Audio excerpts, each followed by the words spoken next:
Good morning, everyone, and welcome to our webinar, Grow Your Business with Account-Based Marketing. We're going to wait another minute or two here while people continue to log in, and then we'll get started.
All right, good morning, everyone. And again, welcome to our webinar, Grow Your Business with Account-Based Marketing. We appreciate you spending your valuable time with us and your interest in learning more about account-based marketing. It's likely that most of you have at least heard of account-based marketing or ABM. Some of you may be doing it right now at your respective businesses. Some may have tried it for some period of time or worked at a business that had an ABM program. Others may be considering it and want to learn more, and some of you may just be here because it's more fun than actually doing your work. Regardless of why you're here, we appreciate you taking the time to participate today, and we will do our best to make sure it's worth the investment. Before we talk ABM, we'll introduce ourselves. My name is Blaine Clapper. I'm a partner at PIC and serve as PIC's Director of Marketing. Also provide strategic marketing consulting to many of PIC's customers. My partner today is Jack Whitney. Good morning, Jack. Good morning, Blaine. Hi, everyone. Jack is a sales veteran, and my career has been divided almost 50-50 between sales and marketing roles. So we've experienced both sides of the aisle, and we recognize the value that account-based marketing can bring to a business. So we'll talk today about what ABM is, the benefits of an ABM program, and what you should consider when implementing ABM at your place of business. And just want to note, we are recording the webinar and we'll provide you with a link to the recording so you can relive the wisdom we're about to share with you over and over again. All right, so we'll kick off the conversation by addressing some common challenges, not challenges of account-based marketing, but rather marketing and sales challenges faced by most businesses at some point. So, all yours, Jack. Thanks, Blaine. And yes, let's talk about some challenges that many businesses face and the reasons why account-based marketing came about, starting with poor marketing and sales alignment. Research from consulting firm Kixie shows that lack of marketing and sales alignment decreases productivity, negatively impacts revenue growth, and costs more than 10% of business-to-business revenue each year. So think about your own marketing and sales teams and how they operate on a daily basis. Would you consider them to be in sync? Are they working together cooperatively? Are both teams in the room when your marketing plan is being developed and campaigns discussed? Is marketing consulted when you establish their annual sales goals? Or are they just tasked with generating enough leads to meet those sales goals? When sales numbers decline, do your marketing and sales teams work together to solve the problems? Or do they point fingers and blame each other? We actually hosted a webinar back in March that focused on marketing and sales alignment.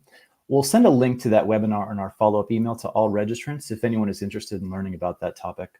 But account-based marketing is one tool you can use to get your sales and marketing teams aligned.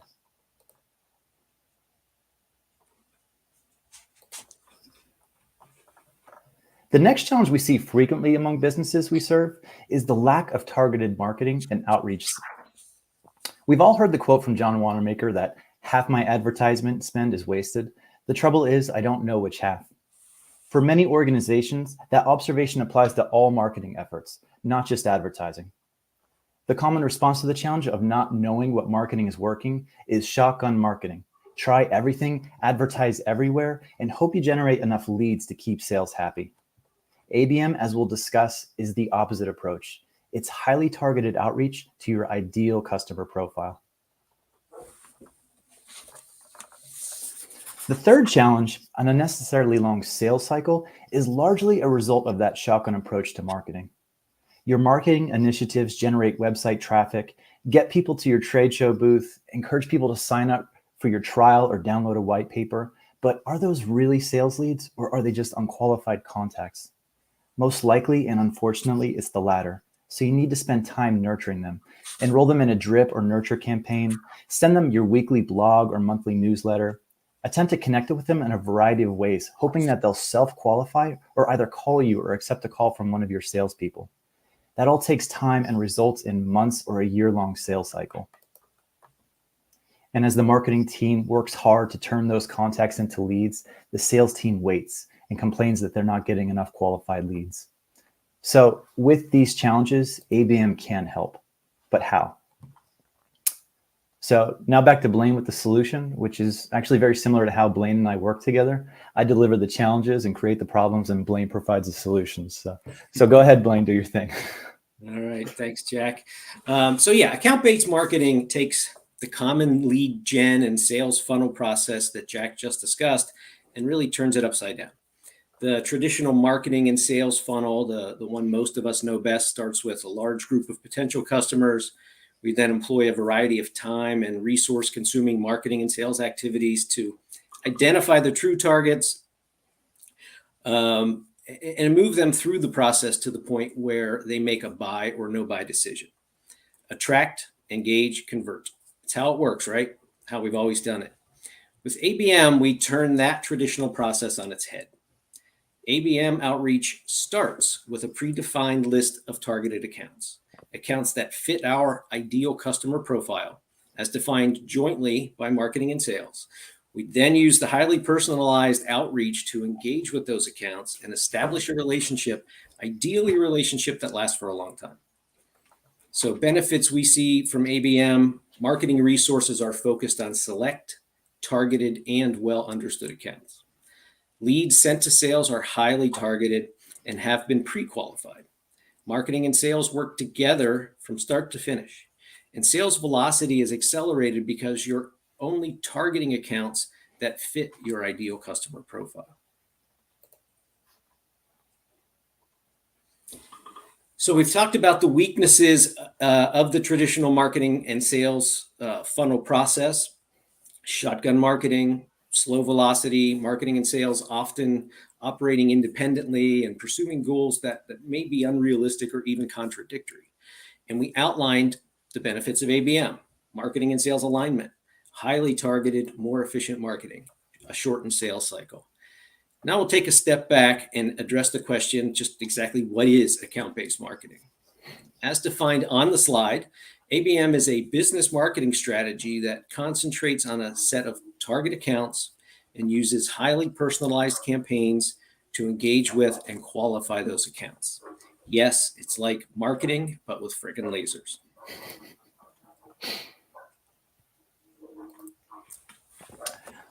While ABM is typically marketing owned, its success requires alignment between the marketing and sales teams. Getting your executive leadership, sales, and marketing aligned and rowing in the same direction is critical, even if you're not using ABM. The nice thing is that ABM makes it easier to get and keep the teams aligned. Now, with account-based marketing, it's best suited for businesses that sell high-value solutions for other businesses. The reasons why is it does require a substantial investment of time and resources as upfront work. For example, you need to spend time doing things like defining your ideal customer profile, establishing marketing and sales objectives and expectations, developing marketing resources like a website, content, advertising plan, messaging, etc. And all these things have to be agreed upon by executive leadership, marketing, sales, and customer service. That level of investment is most likely not worthwhile or practical if you're selling something like $8 fidget spinners to the consumer market.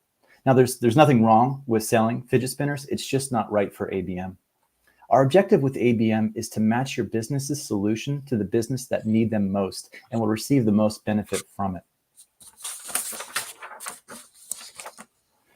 So now we'll take a moment and discuss how to implement and start ABM at your business. First, we recommend you start by educating yourself further about ABM, what it is and how it works. We're very enthusiastic about ABM, but we can't cover everything in the 30-minute webinar, no matter how fast I'm talking right now. And I'm sorry, Blaine, I know you told me I need to slow down. I don't know what's wrong with me. The two resources listed here are highly recommended by the PIC team. ABM is B2B is considered by most to be the go-to resource for anyone looking to learn about ABM. And the HubSpot Academy course, Getting Started with Account-Based Marketing, provides a solid foundation in quick fashion. Both of these resources will arm you with knowledge and success stories to help you sell ABM within your business. As we stressed earlier, ABM is a joint effort between marketing and sales. Having executive leadership behind the initiative and vision into its success helps to keep both teams bought in and committed to long-term success. The pitch to executive leadership is much more likely to be successful if it's delivered jointly by well-aligned sales and marketing leaders.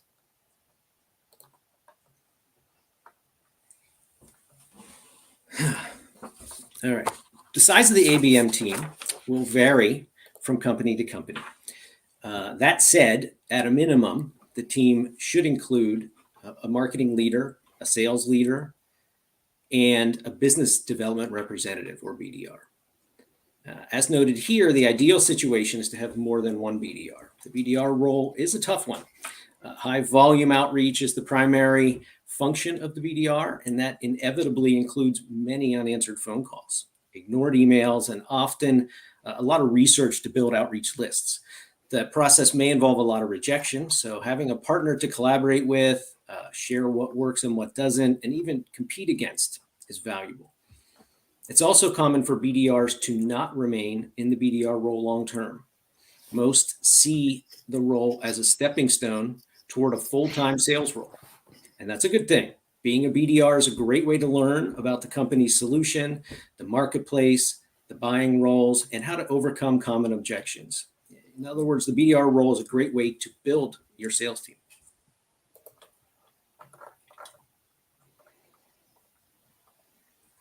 After your ABM team is in place, they should work together to document your strategy. Start with defining your ideal customer profile, or ICP. One way to do that is to answer the question, if we could replicate one sale from the last year, which one would it be?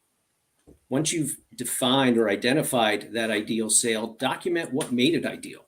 What characteristics of that company made it an ideal customer for your business? What pain points does your solution resolve? What alternatives did they consider? Why did they choose your solution?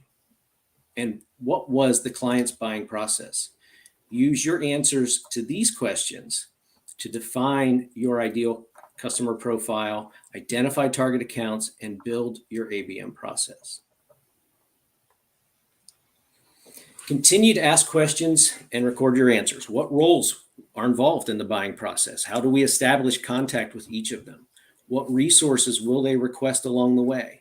What content or messaging really strikes a chord with our ideal customer profile? And what are they trying to accomplish as a team? Each stakeholder at the customer end has their own motivations, but there is a point on which they will all align. And can we discover where that point is? Thus far, we've only discussed ABM as a tool for acquiring new logos, but I want to mention as well that it can also apply to customer growth initiatives. We coined the term here of ideal growth customer profile, You can define your growth customer profile and set up an ABM outreach process to grow existing customers. Determine who to contact, develop an outreach process that addresses known service gaps or ways your company, can deliver additional value. Use your knowledge of the customer's buying process to establish your outreach calendar. Do you need to start the discussion 1 month prior to renewal or 6 months before? The message and timing are personalized for the client and the parties involved. Ideally, you've established and maintained a strong relationship with your ideal growth customer profile and your customers overall, so you have a high level of insight into their needs, processes, and budget.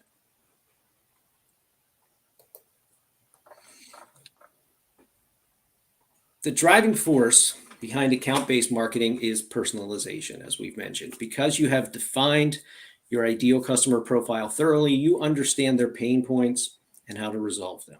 You also have a good idea of who will play a role in the buying committee. Use that knowledge to develop content that will really speak to each role. Who is the primary initial contact? Where should the conversation start and with what message? Develop content specifically for that role and the opening conversation. Do the same with content for each influencer role and each stage of the buyer's journey. For example, if you're speaking to an engineer, confirm your understanding of their friction points and explain your solution with the appropriate level of engineering or tech speak. Finance, emphasize ROI and address potential financial pain points. And if you're talking to a marketer, explain how your solution will help the marketing director achieve their KPIs, and so forth. Be specific and personalize. Use your expertise and understanding to open the door and keep moving forward to establish a relationship.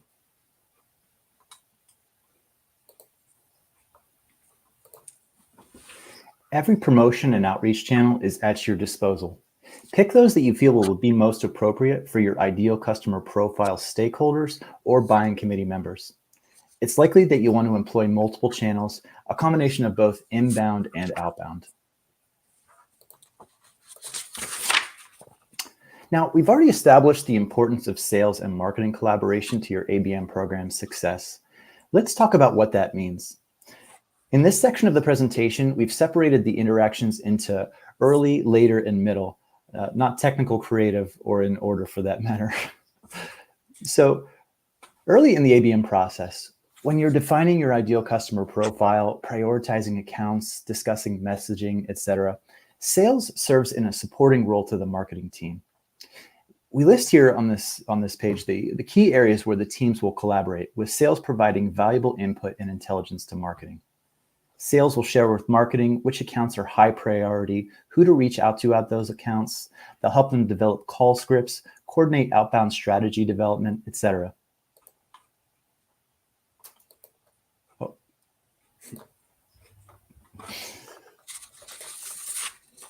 Marketing uses the intelligence gathered from sales to develop the outreach process and resources needed by sales to lead prospects through the buyer's journey. Things like helpful content, presentation templates, content for post-sale communication. The BDR is the bridge between sales and marketing. Your BDR team leads from the front, putting the outreach plan into operation. BDRs will work with marketing and sales to create awareness, generate interest, build relationships, and then transition that relationship from marketing to sales. So the BDR needs to engage targeted prospects and understand customer pain points, like a marketer, then effectively introduce potential solutions and get a meeting, like a salesperson.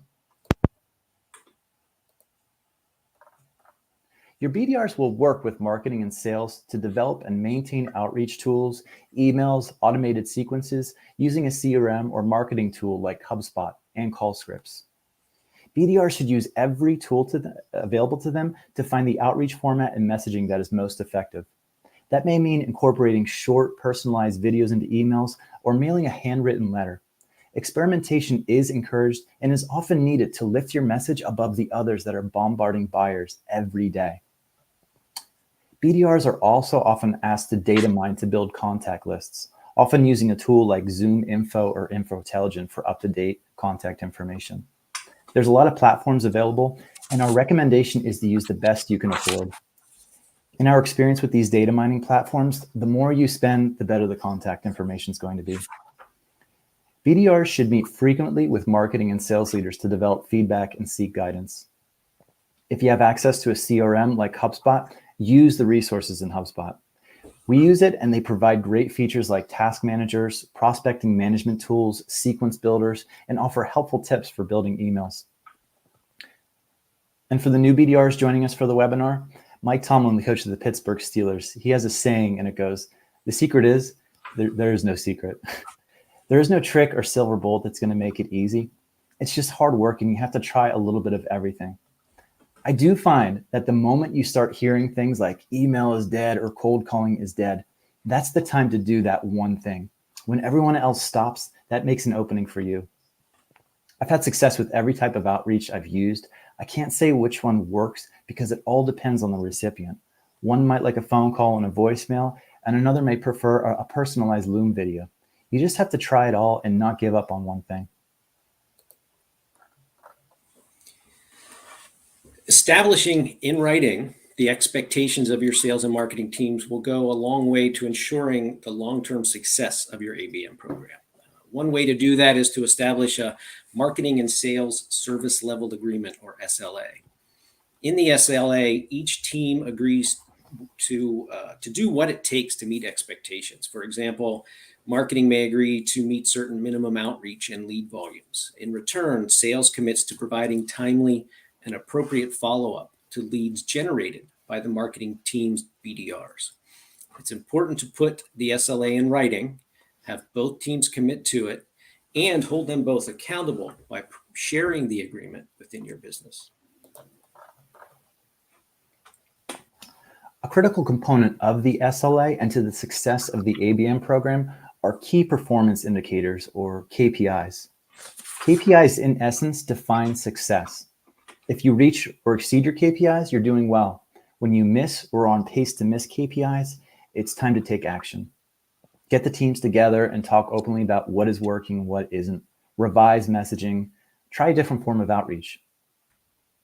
Popular ABM program KPIs include calls made, emails sent, marketing qualified leads generated, number of demos or discovery calls scheduled, and ultimately sales volumes, the money. KPI development is another task where sales and marketing should work collaboratively, often with executive leadership. When agreed upon, KPIs should be documented and tracked in a format that's easy to access and understand.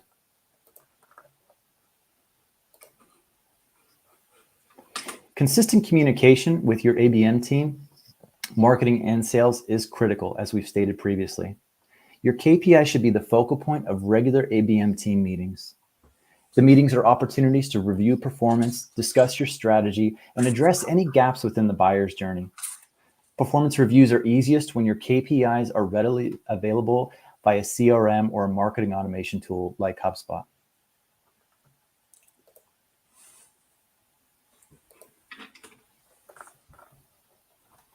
If you're new to ABM or don't have the in-house skills or resources to develop and run an ABM operation, you may want to seek assistance from an experienced consulting agency. The agency can help you hit the ground running with ABM, shrinking the learning and setup processes, like help you define your ideal customer profile or heroes and appropriate messaging, bring your marketing and sales teams together and help lead the ABM program development, help you establish appropriate KPIs and write that marketing and sales SLA, develop an ABM dashboard or scorecard so everyone sees your progress, objectively interpret your program's performance and recommend changes to improve the process.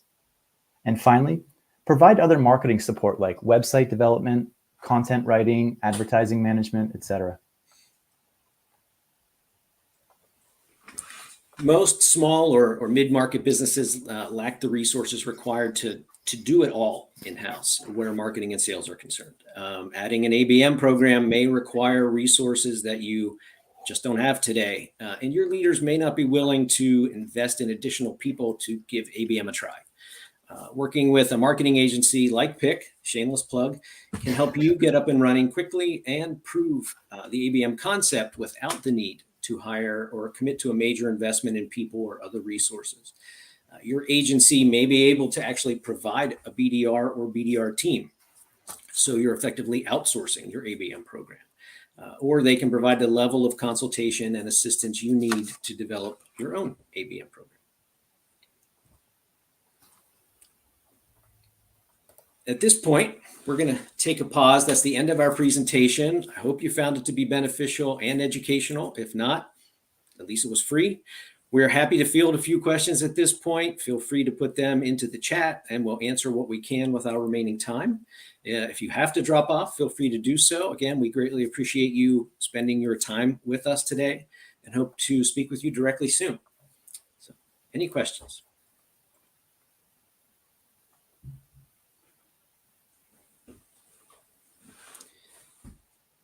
All right, here's one I'll address. Does ABM produce a higher percentage of confirmed sales compared to traditional marketing sales approach? If yes, what is a reasonable expectation for successful percentage for ABM versus traditional approach?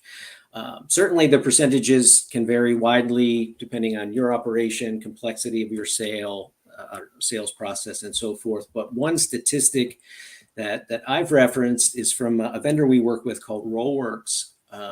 And they cite that a company that uses ABM for at least 1 year has, on average, they experience 10% boost to revenue. And 19% of those companies surveyed experienced 30% revenue growth for, again, at least 1 year of ABM. So there definitely is proven benefit.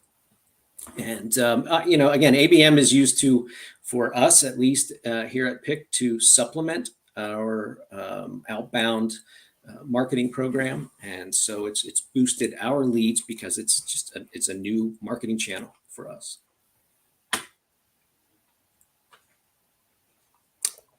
Any other questions?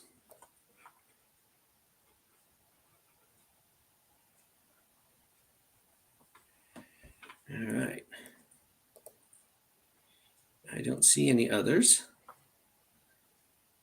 Jack, do you see anything that I'm missing? No, I just that one that you covered. Okay, cool. All right. Well, we must have explained everything really thoroughly. Did a great job. We'll put people to sleep, one or the other. So once again, thank you very much to everyone for attending. We greatly appreciate your interest and time. And as I said before, look forward to speaking to you again in the near future. Take care. Bye-bye. Thanks, everyone.